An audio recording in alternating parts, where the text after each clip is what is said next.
Let me tell you something about humans. No, seriously. Sit down.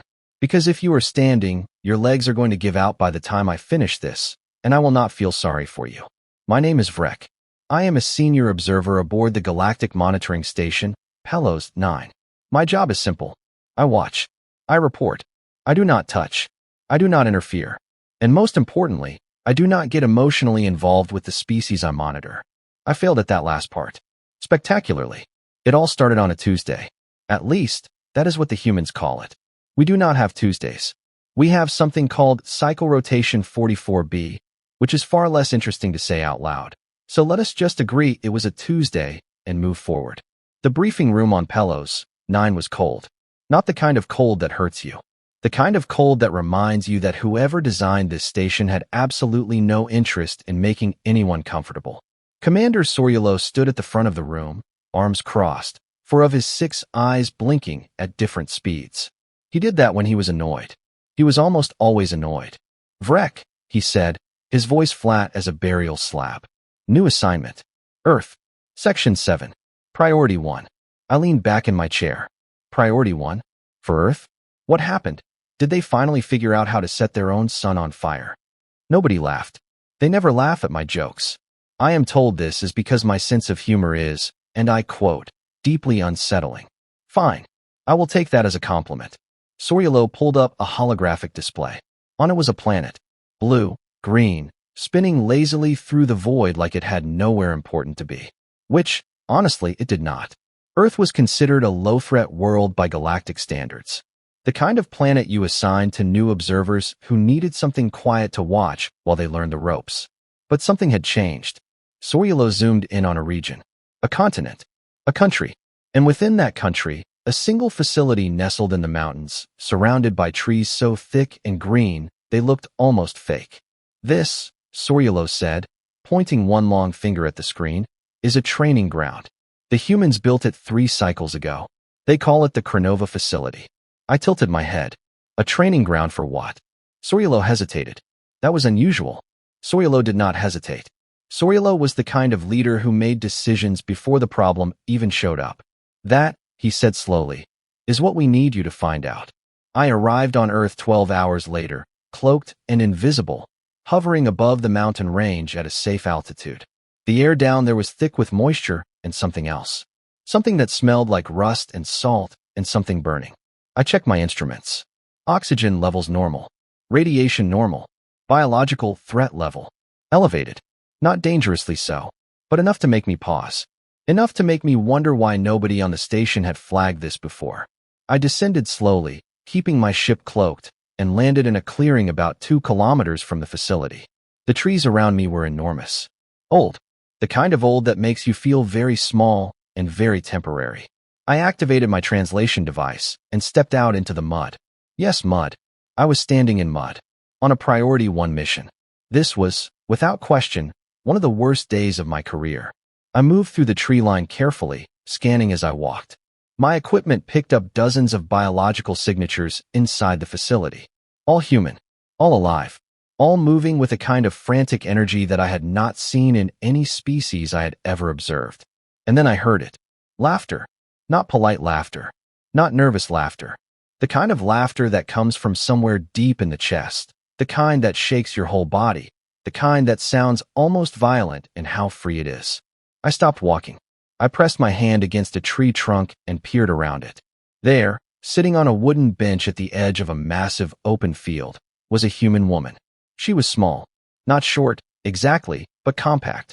Like someone had built her out of the absolute minimum amount of material and then somehow made every single piece of it work perfectly. Her hair was dark, pulled back in a messy knot that looked like it had given up trying to stay together hours ago. She was wearing clothes that were covered in mud, sweat, and what I later confirmed was dried blood. Not hers. Someone else's. And she was eating. Just sitting there. Calm as a frozen lake. Chewing something out of a metal container, completely unbothered by the chaos happening 50 meters away from her. Because there was chaos happening 50 meters away from her. On the field, 6 other humans were running. Not jogging. Running. Full speed. Sprinting through a course that, from what I could see, included trenches filled with something thick and black, walls that moved on their own, and structures that periodically exploded. Actual explosions. Small ones, but real. The ground shook. Smoke rolled across the field in heavy clouds. Two of the humans dropped to their knees at the same time, gasping, clutching their arms. And the woman on the bench kept eating. I checked my scanner again. Her heart rate was steady. Her breathing was calm.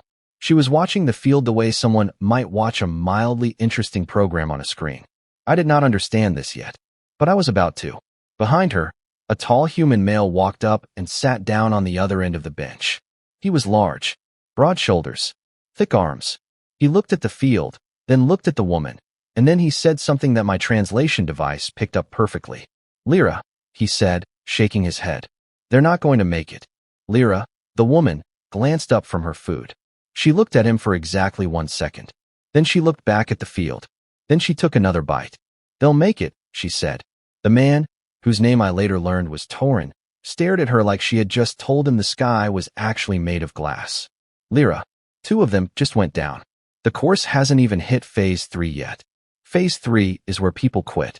Lyra chewed, swallowed, wiped her mouth with the back of her hand. "Good," she said. "That means Phase 3 will be quick today." Torin opened his mouth, closed it, opened it again. I watched this exchange from behind a tree, mud on my boots, scanner in my hand, and I realized something. I had no idea what was happening here, but I was absolutely not leaving until I did. Phase 3 started without warning. 1 second, the field was loud with running feet and heavy breathing. The next second, the ground split open. Not cracked, not shifted, split. Like something underneath had been holding its breath for a very long time and finally decided to exhale. A trench ripped across the middle of the course, 6 meters wide, filled with something that steamed and hissed when the mist hit it. The 6 humans on the field stopped mid-sprint. One of them stumbled backward so hard that he fell. Another one just froze, chest heaving, staring at the trench like it had personally insulted him. I watched all of this from my position behind the tree line. My scanner was recording everything. My hands were not shaking. I want to be very clear about that. They were not shaking. They were vibrating. Slightly. Due to the cold. Probably. On the bench, Lyra set down her metal container. She wiped her fingers on her pants, stood up, and stretched her arms above her head like someone who had just finished a nap. Then she walked toward the field. Casually. No rush. The way you walk to grab something you forgot in another room. Torin called after her. "You running Phase 3 today?" Lyra did not turn around. Someone has to show them how. Torin sat back on the bench, crossed his arms, and shook his head. He looked genuinely tired. Not the kind of tired that comes from a long day. The kind of tired that comes from watching someone you care about do something reckless so many times that you have simply run out of new ways to worry about it. I understood that look. I was beginning to wear it myself. Lyra stepped onto the field. The other humans noticed her immediately. Something shifted in the air. It was subtle, but I caught it on my scanner. Their heart rates changed.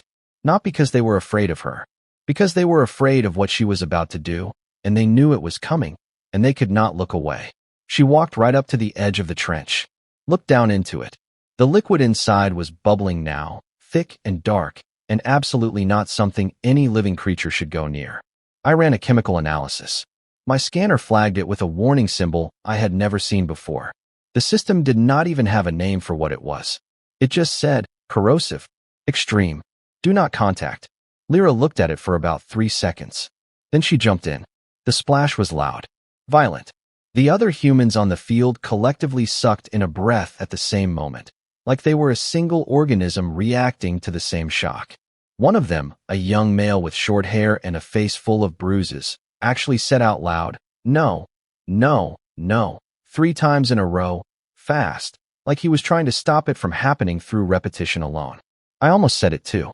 Lyra went under for exactly 2 seconds. Then her hands came up on the other side of the trench, fingers digging into the mud, and she pulled herself out. She dragged her body up and over the edge and stood on the other side, dripping, breathing hard for the first time since I had been watching her. The liquid was already eating through the fabric of her outer jacket. She peeled it off, tossed it aside like a used napkin, and kept walking. She did not stop. She did not look back. She did not check herself for injuries. She just kept moving forward. I stared at my scanner. The corrosive compound should have burned through skin in under 4 seconds. She had been submerged for 2. The readings showed minor surface irritation on her forearms. Minor, like a scratch from a branch. I did not understand how that was possible. And then I started to understand something else. The young human who had been saying no 3 times, his name was Pell, was standing at the edge of the same trench now, looking at the spot where Lyra had crossed. His hands were shaking. His face was pale. Every part of his body was screaming at him to stop, to turn around, to go home. He jumped in anyway. He came out the other side gasping, coughing, skin raw and red, but he was out. He was across. And he kept moving too. One by one, they followed her. Not because they were not afraid. Every single one of them was terrified. I could see it in their faces, in the way their bodies fought against what their minds had already decided. Fear was there. It was loud. It was real. But it was not the loudest thing in the room. Something else was louder. I moved closer to the facility now, dropping my caution entirely. I needed to see more. I needed to understand what kind of training program produces this. What kind of system takes ordinary biological creatures, creatures with no armor, no venom, no natural weapons of any kind, and turns them into something that jumps into acid without flinching. I circled the main building. Through a window, I caught a glimpse of a room filled with screens, each one showing a different angle of the course. Trainers sat in chairs, watching, taking notes, saying nothing. Their faces were calm, professional. They had seen this before. All of it. Many times. On one of the screens, I saw Lyra again. She had reached the final section of the course. Phase 3 did not end with the trench. It ended with something worse. A structure. Metal. Tall. In the center of it, suspended about 4 meters off the ground, was a cage. Inside the cage was a person. Unconscious. Male. One of the humans who had gone down earlier in the run. He was alive, but barely. The structure around the cage was rigged with devices that I recognized from my scans as pressure activated. If anyone touched the wrong part of the frame, the whole thing would collapse. The cage, the person inside it, everything. Lyra stood at the base of the structure and looked up. Torin's voice came over a speaker mounted on the side of the building. His tone was flat, controlled. The voice of someone giving instructions he had given 100 times before. Lyra, rules are the same. Get him down. Do not trigger the collapse. Clock is running. Lyra did not respond. She just started climbing. She moved up that structure like it was built for her. Like every bar, every beam, every panel was something she had already memorized. Even though I could see from the way the other trainers shifted in their chairs that the layout had changed since the last run. It was different every time. The pressure points moved. The safe paths changed. There was no memorizing this. There was only reading it, in real time, while hanging 4 meters off the ground over a cage that could drop at any second. She reached the top in under 90 seconds. She unlatched the cage with one hand, caught the unconscious man with the other, and lowered him down to the ground using a rope she had pulled free from the frame on her way up. She dropped down after him, landed hard, did not stumble. The screens in the training room did not flicker. The trainers did not applaud.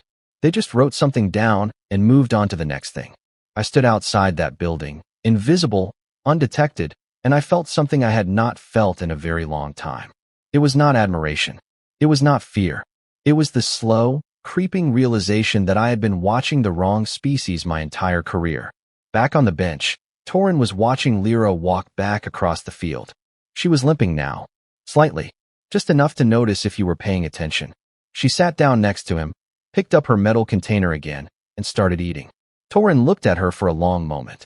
One day, he said quietly, one of these runs is actually going to hurt you. Lyra chewed, swallowed, looked out at the field where the other humans were still finishing the course, still bleeding, still refusing to stop. She smiled. Just barely. Just enough. Not today, she said. I left Earth 6 hours later. I filed my report. I told Soryulo everything I had seen. Every detail. Every scan. Every number. He read it twice. Then he looked at me with all 6 of his eyes, blinking at different speeds, and he said the only thing that made sense. Vrek, he said, tell no one about this. I did not ask why. I already knew the answer. The galaxy was not ready. If this story entertained or taught you something, please like and subscribe to our channel. It really helps us grow and bring you more stories like this. Thanks for watching, and see you in the next story.